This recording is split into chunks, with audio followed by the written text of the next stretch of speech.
Hello everyone, and welcome back to our journey through human history.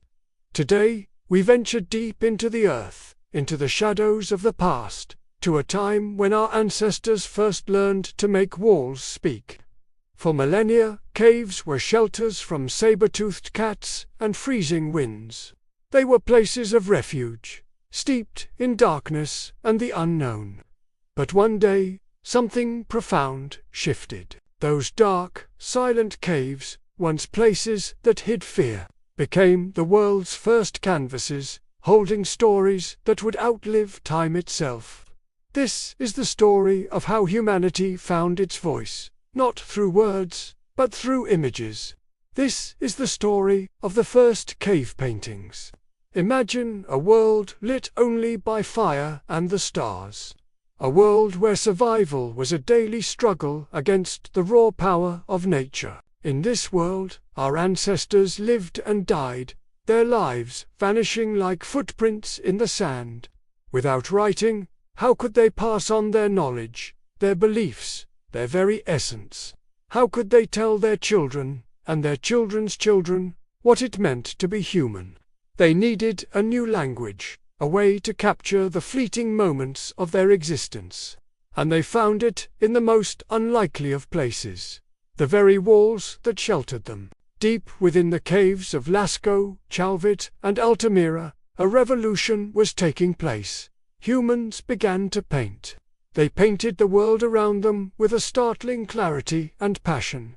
Herds of bison thundering across the plains, majestic horses with flowing mittens and powerful aurochs, the ancestors of modern cattle.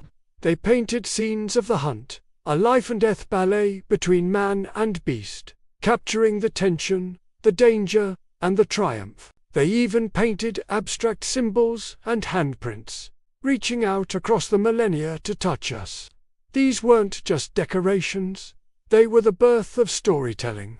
Through pigment and passion, our shared history began to be recorded, not in books, but on stone.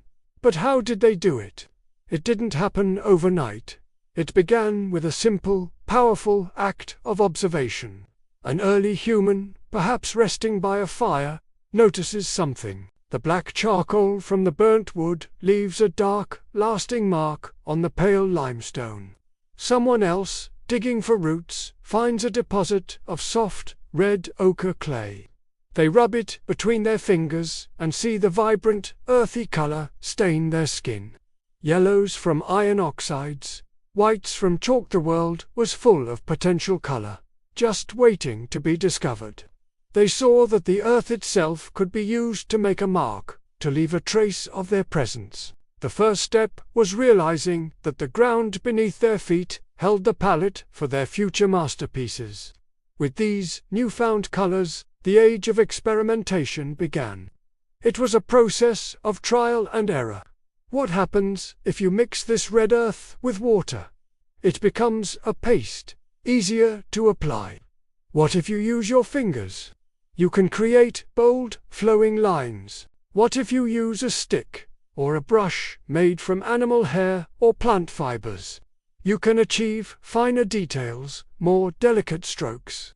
They might have even used hollow reeds or bones to spray the pigments onto the wall, creating a kind of prehistoric airbrush effect, which we see in the famous stenciled handprints.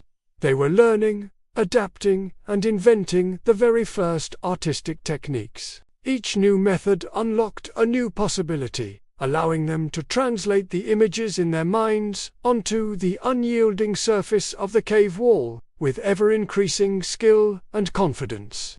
Of course, not every experiment was a success. This was a critical stage of realization and, inevitably, failure. Some of their early creations might have faded quickly.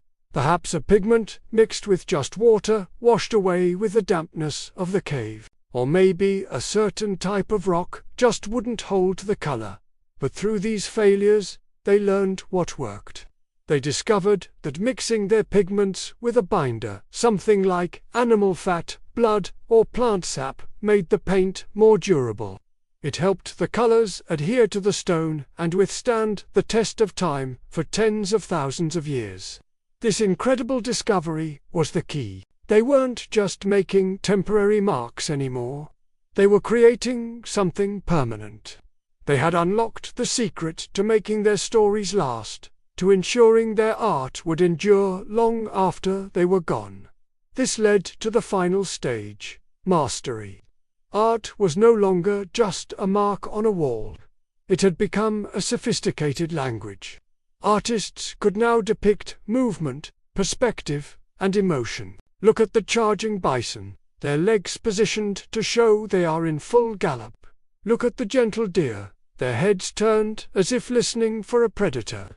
These weren't crude stick figures. They were dynamic, lifelike portrayals of the world. The walls of the cave became a collective memory, a library of stone. They were a guide for hunters, showing the anatomy of prey. They were a spiritual text, possibly depicting shamanistic rituals or visions of the spirit world. They were a record of their lineage, with handprints serving as signatures, declaring I was here. The cave wall had become a portal, allowing future generations to look directly into the hearts and minds of their ancestors. Think about the profound leap this represents. Before writing, there was painting. This was humanity's first attempt to conquer time, to defeat the finality of death. By painting these animals and these hunts, they were making them eternal. They were giving form to their fears, their hopes, and their reverence for nature. They were communicating complex ideas across generations, all without a single written word. And through this art, they achieved a form of immortality. Their bodies are long gone, their spoken languages lost to the wind, but their stories, painted in the dark, live on. We can still stand in these caves today, in the flickering torchlight, and feel their presence. We can see the world through their eyes. The invention of art wasn't just about making pretty pictures.